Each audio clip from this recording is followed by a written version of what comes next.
For 9 years, I lived my life by a very specific set of numbers. Every morning, I woke up at 5 a.m. to the sound of a buzzing alarm that felt like a drill in my skull. I was a structural engineer, a man who built things to last, things that were supposed to be grounded in solid foundations. My own life, however, was built on shifting sand, though I didn't know it yet. My world was defined by the first of the month, the day my bank account would groan as nearly half of my paycheck was funneled directly into Sarah's account. I lived in a one-bedroom apartment on the edge of the industrial district. It was small, smelled faintly of old coffee and blueprints, and the heater rattled like a dying animal every winter. I didn't care. I justified every cold night and every bowl of instant ramen by telling myself I was a father. I was Leo's father. I remembered the day he was born. I remembered the weight of him in my arms and the fierce, protective instinct that had surged through me. Even after Sarah and I went through a brutal divorce 2 years later, that instinct stayed. Sarah made sure the divorce was a battlefield. She painted me as a man who was obsessed with work, someone who didn't know how to be present. She got primary custody and I got the bills. I didn't fight her. I wanted Leo to have stability. I wanted him to live in a nice house with a backyard, even if I had to fund it while living like a broke college student. For 9 years, I was the good guy. I showed up for every soccer game, even when Sarah would stand on the sidelines whispering to the other mothers, casting glances my way that felt like poison darts. I watched Leo grow from a toddler into a bright, energetic 9-year-old. But as the years passed, a nagging dissonance started to grow in my mind. Every time I picked him up, he was wearing the same worn-out sneakers he'd had for a year. His jackets were always a size too small, the sleeves riding up his wrists in the winter air. Meanwhile, Sarah was flourishing. She didn't have a steady job, yet she was constantly posting on social media about her self-care trips, weekend retreats to the mountains, spa days, and new designer handbags that cost more than my rent. The breaking point came on a Tuesday. I received a certified letter from Sarah's attorney. She wasn't just asking for a small cost of living adjustment. She was demanding a 40% increase in child support. The letter cited inflation and the rising costs of the child's extracurricular needs. I sat at my kitchen table, looking at my own budget, a spreadsheet where every dollar was accounted for, and I felt a cold, sharp anger bloom in my chest. I wasn't a bank. I was a man who had sacrificed nearly a decade of my life, and she was coming for the marrow in my bones. I did something I had never done before. I asked for an audit. I sent a formal request through my lawyer asking for receipts. I wanted to see where the money was going. If Leo needed a 40% increase, why was he wearing shoes with holes in the soles? The response was a digital wildfire. Within 24 hours, Sarah had launched a scorched earth campaign on social media. She posted photos of herself looking tearful, captioned with stories about deadbeat dads who weaponized money to control their ex-wives.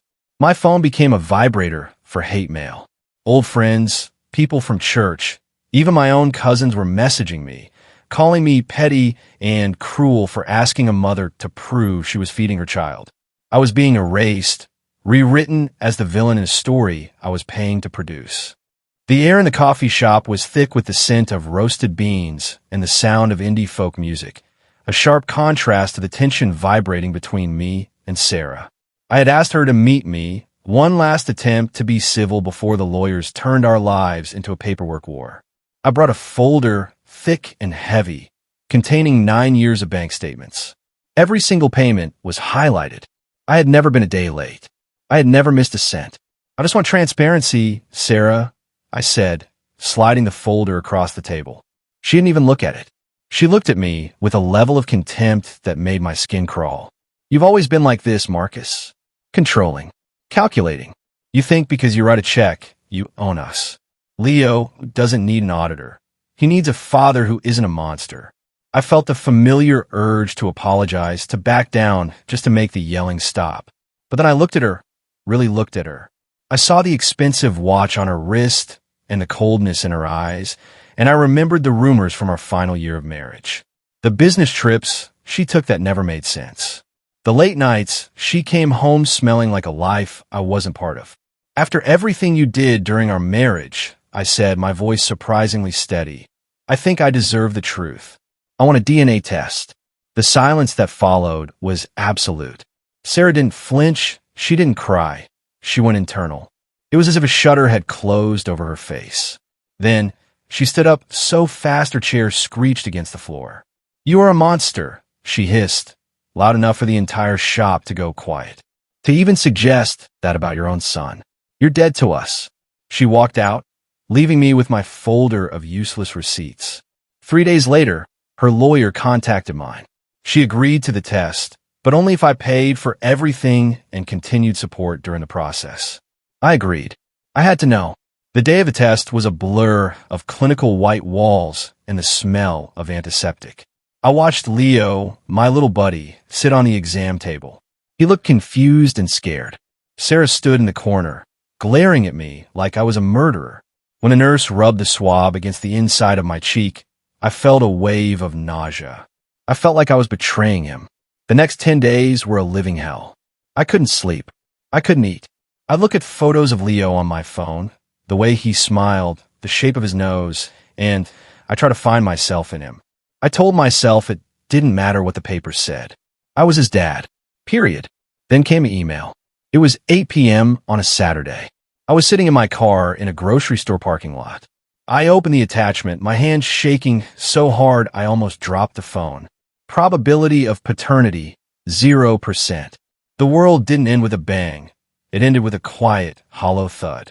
I stared at that number, 0, until it stopped looking like a digit and started looking like a grave. 9 years. 3,285 days of thinking I was a father. Thousands upon thousands of dollars. Every sacrifice I had made, every bowl of ramen, every cold night in that apartment.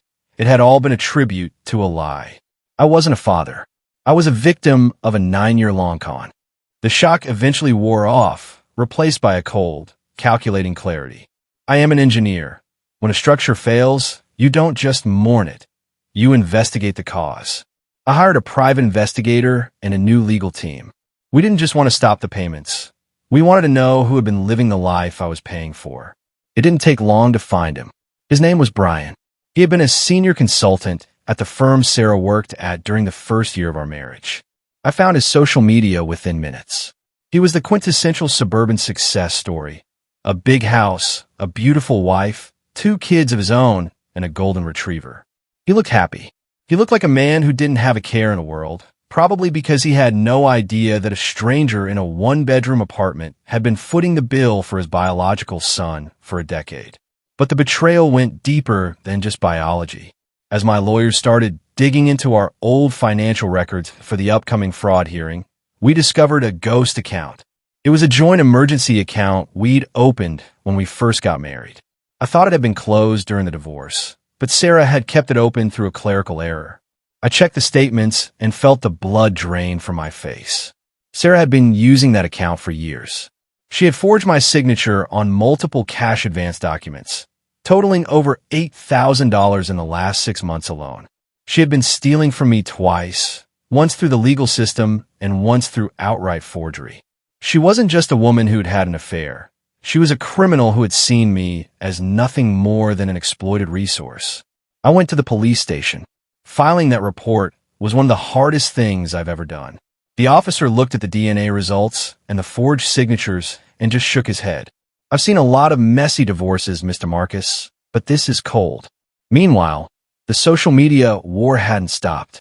Sarah was still posting, but now she was leaning into the biology doesn't make a father angle. She was trying to guilt trip me into staying in the trap. She even had Leo call me. Hearing his voice, the voice of the boy I had tucked in a bed for 9 years, asking why I didn't want to be his dad anymore broke something in me that I don't think will ever be fixed. I knew then that I couldn't just walk away. I had to finish this, not just for my bank account, but for the truth. Sarah had gambled everything on my goodness. She thought I was too weak, too noble, to ever demand justice if it meant hurting the status quo. She was wrong. The courtroom felt like a cathedral of judgment. I sat at the plaintiff's table, my back straight, while Sarah sat across from me. She looked different. The designer handbags were gone. replaced by a modest blouse and a look of practiced devastation.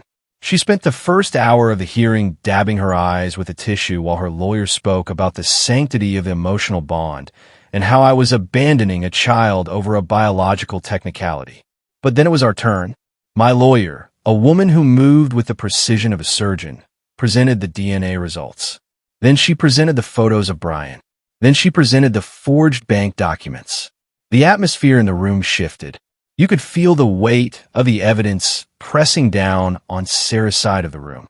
Judge Hayes, a woman who looked like she had no patience for theater, leaned over the bench. She looked Sarah dead in the eye and asked, "Did you know, or have reason to suspect, that the plaintiff was not the father when you signed the divorce decree 9 years ago?" Sarah's lawyer tried to jump in, talking about the fog of memory and the complexities of the time, but the judge shut him down with a single look.